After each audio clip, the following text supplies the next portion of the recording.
Olá, sejam bem-vindos a mais um podcast com Áureo. Aqui temos tratado de diversos temas: cultura, educação, inclusão, tecnologia, coisas que fazem parte do nosso dia a dia e da nossa sociedade. Hoje estou tendo a oportunidade aqui de receber uma pessoa muito especial, um amigo de caminhada que a gente tem aqui muita estima.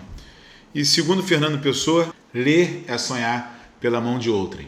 Então é fundamental, Pedro, a gente ter a oportunidade de conversar, e a tecnologia que nos permite isso, fazer podcast, chegar na casa das pessoas e convidar as pessoas para nos assistir desse bate-papo. Você, Pedro Geromilic. Falei errado ou falei certo? Fala certo. Pedro Rio, eu fiquei até preocupado. Um nome bem diferente. Porque eu sofria bullying na escola. Um nome bem diferente, né, gente? Mas conhecido por todo mundo, pela sociedade, como Pedro do Livro. Eu estou muito feliz, Pedro, de poder fazer esse podcast contigo. Eu já te acompanho há algum tempo, o seu trabalho, a sua dedicação, o seu compromisso. No momento que o Brasil passa ainda uma mudança cultural. E aí eu quero que você se apresente, mas eu tenho muita coisa para te perguntar para que a gente possa fazer esse bate-papo aqui. Se apresenta aí, Pedro. Você sabe, né, quando eu chegava na escola, aí ia fazer a chamada, né? Aí Pedro, aí sempre a professora dava essa engasgada, né? E aí todo mundo ria também, né? E essa história do Pedro do Livro foi legal porque simplificou. Você tá certíssimo, Mauro. Foi mais fácil, né? Acabou que nem era um apelido que eu gostava tanto no começo, não, porque eu acho que era muito presunçoso, né? Ser do livro, porque do livro é uma coisa que a maioria das profissões, né, as coisas que a gente faz vem muito do que já se escreveram, né, do conteúdo que já se escreveram. Eu achava meio presunçoso, mas depois acabou que eu gostei. Foi engraçado que foi uma vez, foi por conta disso também, da questão do nome, que eu estava fazendo uma atividade de distribuição de livros na Vila Cruzeiro. Aí tinha uma senhora assim que estava pegando os livros, depois eu vou até contar outra história dela também que é legal. Mas aí o pessoal perguntou, ela queria, né, conversar, pegar mais livros. Aí ela pensou, com quem eu posso falar? Aí o pessoal ali com o Pedro. Mas qual Pedro? É o Pedro do Livro. Aí ficou o Pedro do Livro, né, a história. Mas facilitou minha vida, facilitou. Eu gostei muito que facilitou a vida de todo mundo, não foi só a sua. Pedro, eu sou de um tempo que a gente tinha que ir para a biblioteca, fazer um cadastro. Para pegar um livro você tinha que se inscrever, pegava o livro, ou você podia levar para casa, ou tinha que ficar lendo o livro ali. Mas a pandemia fechou tudo e criou uma mudança também cultural. E a primeira pergunta que eu te faço é, precisa ainda ter biblioteca ainda para que a gente possa ter esse dia a dia de buscar os livros? Bibliotecas são coisas que foram fundamentais, né, no meu crescimento, no meu desenvolvimento escolar. E ela servia muito para isso, né? Assim, as pessoas têm uma visão muito da biblioteca, dessa biblioteca que a gente está acostumada, que a gente ia lá para fazer um trabalho, fazer uma consulta, esse era o tipo de biblioteca. Hoje as bibliotecas, elas precisam cumprir um papel muito diferente para poder darem certo.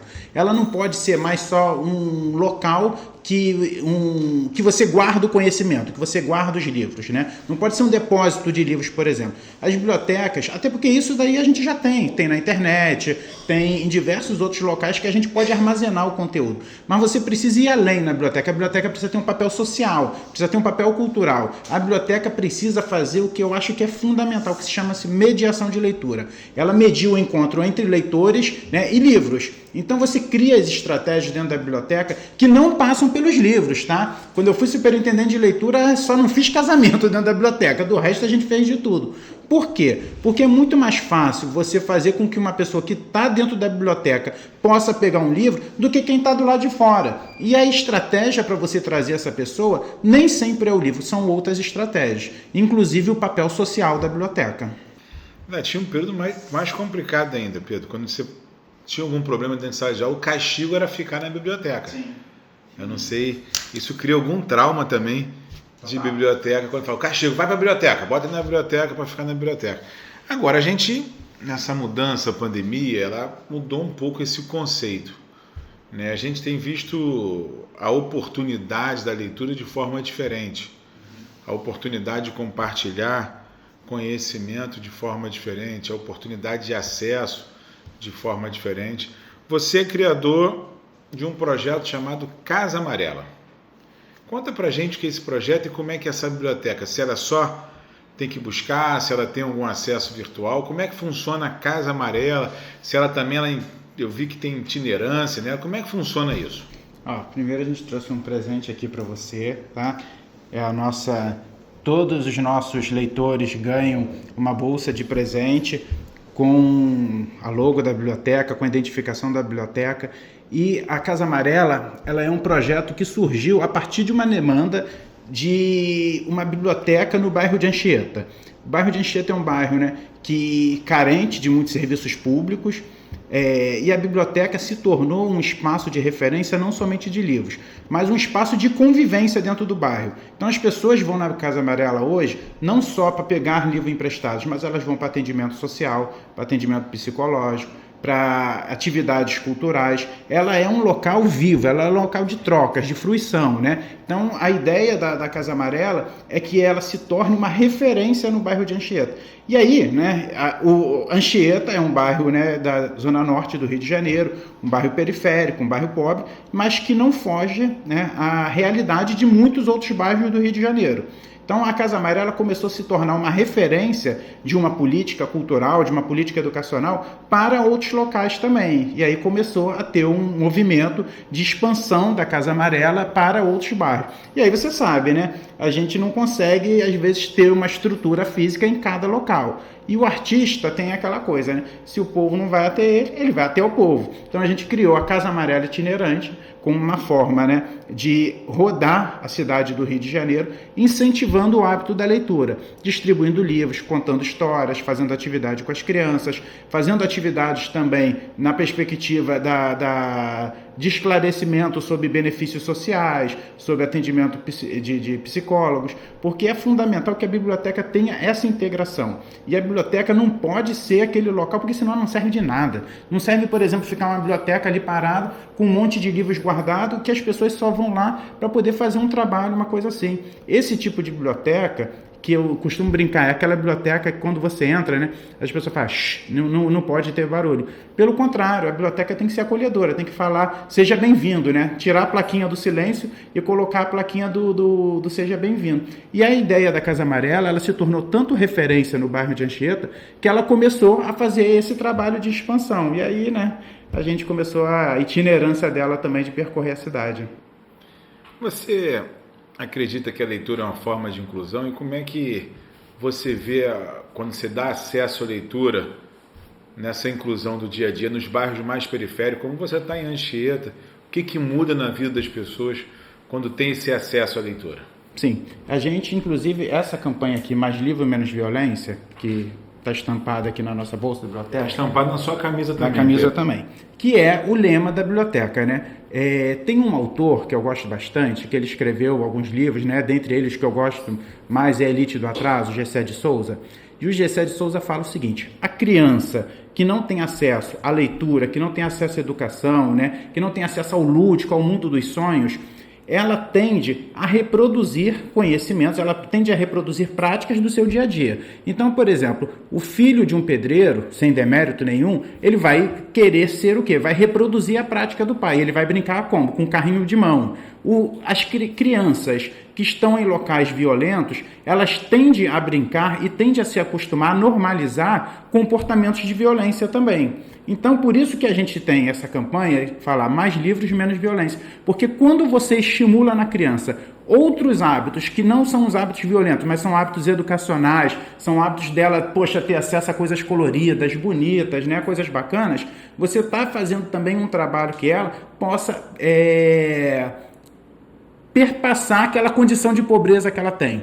Por isso que a gente fala, só a educação consegue fazer com que uma família pobre possa ascender. Porque se ela não tiver educação, ela vai ficar naquele meio ali, porque ela vai achar que aquilo é o normal. E quando ela passa a ter acesso à educação, ela passa a ter um olhar sobre outros mundos, né? Então o Gessé fala muito isso, que a criança de classe média, ela larga muito na frente da criança pobre. Então essa coisa da meritocracia, às vezes, ela também é muito complicada, porque depende do ponto de partida. Então a criança, né, que tem esse acesso, ela sai muito na frente. E aí, quando a gente monta uma biblioteca dentro de um território periférico, a gente está fazendo com que essas crianças, né, e não só crianças também não, a população em geral, tenha opção de algo diferente. Que tenha uma opção que o seu lazer possa ser com algo que vá construir uma perspectiva de vida diferente e que não seja somente aquela coisa, né? Da música alta, da cerveja, enfim, do álcool, e que não faz com que a pessoa possa sonhar com uma vida diferente. Quantas pessoas o projeto hoje Casa Amarela atende? Olha, tem uma história engraçada. Eu tinha um amigo, né? A gente chamava ele de careca na escola. Agora ele faz mais jus ainda, né? Tá mais careca ainda. E no dia que a gente estava montando a biblioteca, na verdade foi uma mobilização ali de diversos moradores. E a gente estava lá pintando, não sei o que, lixando, né? Aquela coisa toda. Aí ele passou, ele falou: "E aí, Pedro, o que vocês vão fazer aí?" Eu falei: "Ah, Alexandre, vamos fazer uma..." Mentira, chamei de careca. Ah, careca, nós vamos fazer uma biblioteca. Aí ele olhou assim pra mim, né? Coçou, ficou olhando, coçou a careca dele. Falou: "Mas biblioteca? Todo mundo no Zap, vai dar certo esse troço?" Aí eu falei: "Mano, se vai dar certo eu não sei, mas a gente vai fazer, porque eu acho que as pessoas têm direito a ter uma oportunidade, têm direito a ter escolhas, né? Elas vão escolher." Isso daí foi em junho de 2022. Inclusive, você lembra que você foi na inauguração, né? Presente lá. Há um ano que se passou. Nós estamos agora em julho de 2023. Nós contabilizamos mais de 12 mil acessos na biblioteca durante esse período. Foram mais de 12 mil pessoas que circularam por dentro da biblioteca. Todas essas pessoas pegaram o livro? Não, elas foram por diversos motivos. Mas todas essas pessoas tiveram uma oportunidade de ter acesso ao que há de melhor na literatura brasileira, ao que há de melhor na literatura estrangeira, porque o nosso acervo é um acervo muito voltado para isso, é um acervo voltado para o primeiro contato com a leitura. Então elas tiveram a oportunidade de escolhas, o que se não tinha antes. E aí as pessoas falam muito, né? A dúvida lá do Alexandre é porque, no tempo de Zap vai ter público. Mostra que, na verdade, tem público sim. O que falta é oportunidades, né? O que falta é ter bibliotecas que sejam acessíveis às pessoas. Por exemplo, a mãe está saindo da escola e passa com o filho ali e entra na biblioteca, faz uma... Agora, ela não vai pegar um trem, né, para ir na biblioteca parque estadual. Ela não vai pegar o trem lá, o Japeri, vai sair da escola às 5 horas, vai chegar lá e inclusive vai estar fechada. Porque as bibliotecas, né, têm horário de fechar. Então, o que essa experiência mostrou para a gente é que tem público sim, mas você tem que dar uma oportunidade e que tem que ser fácil o acesso, tem que estar próximo da realidade delas. A gente fica bem na praça do central do bairro, e isso cria para as pessoas uma facilidade. E aí, quando elas têm essa oportunidade à mão delas, próximo delas, elas frequentam. Pedro, como é que você vê essa questão das livrarias fechando? E os livros físicos vão acabar? Vai ser só online? Como é que você vê isso? Olha, Áureo, assim, livrarias, né? Quem fechou, na maioria foram as grandes livrarias, porque elas começaram a introduzir serviços que não eram propriamente serviços literários, né? Você pega a Livraria Cultura, que eu frequentava bastante, já fechou acho que uns 4 anos ela, né? No centro do Rio. A escada rolante dela, né, ela era gigante, acho que tinha 4 andares, uma coisa assim, é linda, né? Quem já foi de São Paulo e Brasília também. Mas só a manutenção da escada rolante custava mais do que todo o acervo da livraria. Então, como é que você pode... A manutenção anual, né? Como é que você pode ter um negócio fim, que é a venda de livro, mas que as questões periféricas ali custavam muito mais, a conta não fechava, né? E a livraria que hoje pode se sustentar são livrarias que são menores, mas que têm um relacionamento de intimidade com o leitor. Então, por exemplo, o bibliotecário, ele vai saber indicar um livro mais ou menos que a pessoa gosta, as pessoas buscam, quando elas entram em livrarias hoje, muito mais uma experiência e um apoio na mediação da leitura. Por exemplo, você quer um certo tipo de livro, aí você vai lá, você conversa com a pessoa que está atendendo, ela vai te indicar: olha, eu não tenho esse, né, mas eu tenho esse outro aqui, ou então eu tenho esse aqui, mas esse aqui também é muito legal, você vai pegar o mesmo assunto. Então ela busca uma questão de intimidade, sabe, com uma experiência, né? E essas grandes livrarias acaba que se perde muito isso. Então acho que livrarias menores que têm um bom relacionamento com o leitor, ela tende a ter mais sucesso econômico. E além disso, as livrarias não podem ser somente igual às bibliotecas, elas não podem ser aquele lugar lá só que vende livros. Ela tem que ser um local também de realização de eventos, lançamento de livros, né? Atividades para além, né, do dia a dia. Ela tem que fazer com que as pessoas frequentem. Ela tem que chamar as pessoas para dentro. Eu acho que eventos, isso ajuda muito. Paralelo a isso, a gente tem também a entrada, principalmente da Amazon, no mercado, né, literário, que é um pouco desigual a competição, né, porque a Amazon vai fazer compras ela tem um volume de investimento muito grande, então ela consegue pegar esse investimento, né, e comprar grandes quantidades de livros, estocar esses livros e fazer a distribuição. E aí ela não vai ter esse custo da livraria, do aluguel, da pessoa, né? Então o custo dela é muito menor. Então, a livraria que vai dar certo hoje não é uma livraria que vai querer ser uma livraria super grande como um depósito de livro. Vai ser uma livraria que vai construir uma relação com os seus leitores. E fora isso, as pessoas, né? Porque se não for para ter essa relação, ela compra lá numa grande dessas, né? Como a Amazon e outras, porque ela vai pagar mais barato.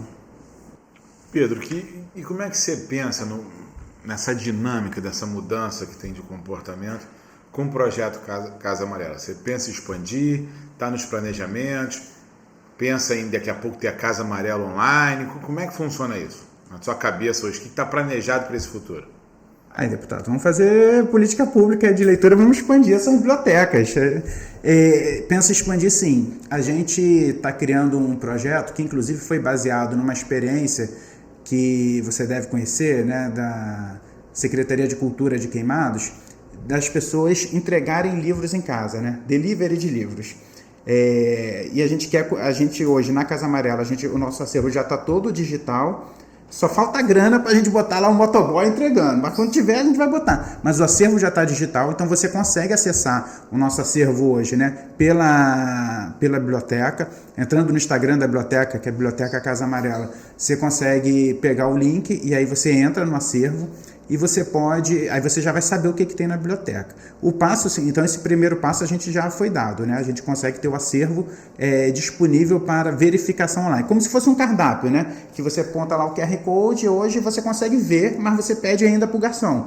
O que a gente quer fazer, o próximo passo, é fazer com que esses livros possam ser entregues na casa das pessoas, né? Através de delivery. Essa foi uma experiência muito exitosa que teve na cidade de Queimados, um projeto que se chama Zé Delivros, né, fazendo a analogia lá o Zé Delivery, mas que foi muito legal, né? Então, assim, a gente quer copiar isso também, porque acho que é uma prática boa, e práticas boas a gente copia, né? A gente não precisa inventar a roda, né? A gente faz aquilo que é bom. Mas a biblioteca, Auro, para ser, de fato, fazer a diferença, ela precisa estar no digital. Porque a gente tem plena noção de que se você não tiver um diálogo com o digital, se você não tiver com as novas mídias, né? Cara, eu tenho uma enteada, né, Angelina, 8 anos, teve uma vez que a gente estava entrando na linha vermelha e no carro tinha um negócio assim que aparecia o caminho. Aí, como eu entrava na linha vermelha, ficava tudo azul, porque em volta, né, é o mar, ali numa ponte, perto da ilha. Ela era pequena ainda e ela ficou meio desesperada, porque ela viu entrando naquele tudo azul, ela pensou que a gente ia entrar debaixo d'água.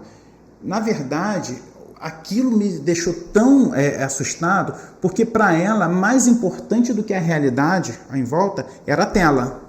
A tela para ela era a primeira tela. Para a gente olha ali, toma aquilo como referência, mas você está olhando o mundo, né? Ela olhava a tela. Então, a gente não vai conseguir ter um projeto, né, que seja sustentável ao longo do tempo se ele não tiver ampla presença no digital. E se ele, inclusive, não pensar a própria escrita, a produção de textos, né, a produção literária a partir também do digital. Eu estou lançando um livro. Aí ontem eu postei no Instagram, a primeira foto do livro foi assim, no celular, foi mostrando o livro. Então o digital hoje ele é uma coisa fundamental e ele é parte da nossa estratégia, porque se a gente não trabalhar com ele, a gente não vai ter sustentabilidade. E aí a gente não vai impactar, né? Porque as políticas públicas, e você sabe disso, precisam impactar pessoas, não pode ser só uma coisa que é legal, precisa fazer transformação real, né? E o digital hoje faz parte da vida das pessoas. Qual o livro preferido, Pedro? Putz, aí nem sei, cara. Cara, isso é muito difícil. Perguntar qual o livro. Qual o teu livro preferido? Você é o Pedro do livro. É muito livro. Eu me lembro de um autor que eu gosto muito, internacional, sei lá, o Khaled Hosseini, que é um cara que escreveu Caçador de Pipas e Silêncio das Montanhas. Ele, para mim, é um dos melhores contadores de histórias que tem, né? É uma pessoa que eu tenho muita admiração, assim, pelos livros dele, né? E acho que eu vou ficar com a Cidade do Sul, com Caçador de Pipas, do Khaled. Caçador de Pipas. Livro para você igual filme? Você vê várias vezes? Não, maluco? Não, de jeito nenhum. Eu sou muito ansioso, Walter. Eu não consigo, assim, viagem. Se eu for viajar, raramente eu vou tentar viajar para o mesmo lugar. Livro, então, filme, não vejo. É muito difícil eu ver o mesmo filme. É muito difícil, assim. Só se for livro de pesquisa, alguma coisa assim, que a gente vai reler de novo, mas... Não, eu busco muita experiência, né? Então eu quero curtir novas experiências. Pedro, e o projeto para o futuro? Já escreveu o livro, já? Já escrevi o livro, vai ser lançado em setembro. Já plantou árvore? Não, árvore não. Árvore não. Mas plantei, né? Quando eu era criança, fazia aqueles feijãozinhos na escola, assim, ó. Aqueles experimentos de feijãozinho, mas não plantei árvore, não. Gente, eu tô tendo oportunidade aqui. Aí vou ter um filho, ó. Já tô, ó. Eu tô acompanhando. Tô quase, ó. Tô com duas. Essa questão da maternidade, e fico rindo quando fico vendo no Instagram, né? Essa questão da maternidade, da paternidade, você postando sempre ali com a sua esposa, muito legal. Sabe por quê, Auro? Quando eu fui, né, quando eu recebi a notícia da gravidez, óbvio que eu gosto de ler, né, já tô falando aqui, e surgiu, né, eu comecei a procurar sobre paternidade. Aí só achei uns troços, assim, uns livros, né, ou eram livros muito grandes, muito técnicos, que eu percebi que esses livros não estavam muito dentro da realidade das pessoas, sabe? Que contribuíam, mas que era difícil de ler, porque assim, longo, enfim. E aí surgiu a ideia, porque quantos pais podem estar na mesma situação que eu? Quantos pais querem, né, olhar para a paternidade de uma forma diferente, de uma forma participativa, de uma forma, né, que esteja junto com a sua companheira e que passam por essa dificuldade? Então a ideia foi de começar a escrever isso no Twitter. Comecei a twittar sobre, né, esses passos da gravidez, fazendo uma espécie de um diário. E já vim ver, algumas pessoas falaram, por que você não faz disso um livro? E eu estou pensando de se tornar um livro lá na frente, dessa experiência, né, aí dos 9 meses de gravidez. Então vou transformar isso aí talvez num conteúdo que possa, se for, né, se achar que é legal, se outras pessoas acharem que é legal, que possa ajudar futuros pais que queiram participar mais desse momento, né? Já tem até um título chamado 9 meses. É o título do livro. Eu não posso deixar aqui também de te presentear com um livro, que é O Que Nos Move. Obrigado. Né, quero aqui presentear o Pedro, esse grande amigo, já que ele gosta de ler, é o Pedro do livro, tem que ter o meu livro lá na Biblioteca Casa Amarela. Sim. Mas eu quero aqui, Pedro, agradecer muito a sua participação, a oportunidade que a gente tem nesse diálogo, os projetos que você toca, né, e a gente está com um olhar muito grande nesse lado cultural, social, educacional, porque a gente acredita que é esse instrumento que vai mudar a vida das pessoas. A sua camisa fala tudo, mais livro, menos violência, para que a gente possa construir um Brasil que a gente sonha, que a gente quer e que a gente tanto trabalha para ver funcionar. O Brasil é um país de oportunidade, o que precisa é mudar um pouco a mentalidade, dando oportunidade às crianças, os jovens de comunidades periféricas. Então, estou muito feliz de te receber aqui, de você participar do nosso podcast. Olha, essa felicidade é minha. Eu queria dizer que eu já li o seu livro e acompanho a sua carreira, né? Que aliás é uma carreira muito bonita. Você é uma pessoa que inspira, né? Assim, se tornou deputado muito novo e um batalhador, né? Mas quando eu li seu livro, eu vi para além da figura do deputado. Eu vi uma pessoa que sempre foi obstinada pelas coisas que queria alcançar, né? E que, além dessa obstinação, essa obstinação vem acompanhada de um propósito, né? Por isso que O Que Nos Move, eu achei o título muito bom, porque você é muito movido pelo seu propósito. Acho que é isso que talvez te faça acordar e ter tanta energia para poder se dedicar a uma carreira pública e transformar a vida de pessoas, né? Então eu tenho acompanhado bastante aí o seu mandato, já são mais de uma década de mandato, e essa contribuição ela é muito grande. Essa contribuição me inspira muito porque ela é feita através de um propósito, e eu acho que isso é fundamental, porque a gente tem que seguir, né, os nossos sonhos E quando os nossos sonhos não são somente coisas individuais, mas são coisas que deixam legado para a sociedade, que deixam legado para as pessoas, que podem mudar a vida das pessoas, isso é muito dignificante, né? E eu fico muito feliz de poder estar aqui com você, de conversar, de receber seu livro, vou botar ele no nosso acervo e poder falar isso, né? Da admiração que eu sinto pelo seu trabalho, da admiração que eu sinto pelo que você representa. Gente, compartilhe esse podcast com um amigo, porque a leitura é fundamental para a construção do Brasil.